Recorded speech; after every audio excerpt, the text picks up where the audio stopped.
Nitondra voka-dratsy ho an'ny faritra Analamanga amin'ny fisian'ny oran'ny kitsy tato anatin'ny 2 herinandro. Vokatry ny fiakaran'ny rano sy ny fiotsahan'ny tany ranontatra avy amin'ny BNCRC.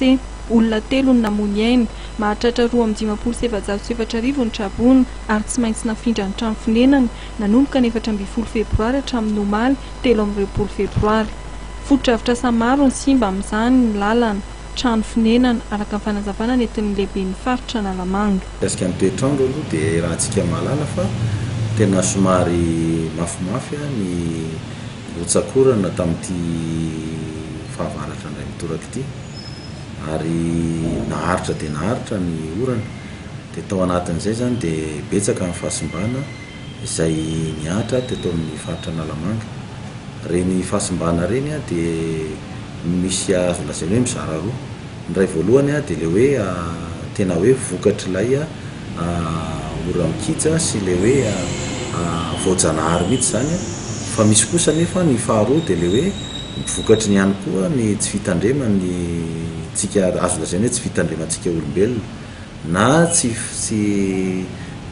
fahaizantsika ihany koa dia ny meloa misoroka ny loza indrindra eny amin'ny resaka fanamboarana foto-drafitrasa reny indrindra na ny lalana zany na ny trano. Ny lalana ohatra dia tsy ampy reny caniveau na reny ouvrage d'assainissement moa ny fiteny azy reny hoe tatatra sy famohan-drano reny dia mazava ho azy zany fa dia betsaka ny fahasimbana eo amin'ny lalana. Eo ihany koa moa ny any ambanivohitra ohatra nyreny hoe fahasimbana vokatry ny hoe fampiasana le sarety izay mandeha amin'ny vy zany ny kodiarana sy ny sisa tsy ary voatanisa. Dia eo ihany koa le faharoa le hoe tsy fitandremana ihany koa teo amin'le fanamboarana le foto-drafitrasa ohatra hoe ny trano koa zany ohatra hoe tsy ampy ny fitsinjovana meloa ny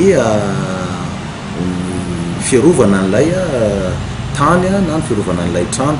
Zany hoe amin'ny teny baiko moa dia hoe le sécurité zany zay tokony atao rehefa hoe mamboatra trano ianao na manao an'ireny hoe remblai sy ny sisa reny zany dia tokony manaraka ny fenitra zany reny manaraka ny fitsipika ara-dalàna mba tena hoe maharitra ilay foto-drafitrasa ary afaka misedra ny toetrandro ratsy. Nomarian'ny lehiben'ny faritra Analamanga fa mafy tsy toy ny isan-taona ny zava-nitranga tamin'ity taom-pahavaratra ity ary efa miroso amin'ny fanarenana ny fitondram-panjakana ho ny tenany. Ny fitondram-panjakana dia tena aingana dia aingana amin'ny ataontsika hoe fanamboarana an'ireny fahavoazana ireny. Ho an'ny commune Antananarivo renivohitra dia boribory tany 3 no misy ny trabona dia ny boribory tany voalohany, faharoa ary fahaefatra ka ao amin'ny fokotany atao madinika amin'ny betsaka indrindra ahitana trabona 307.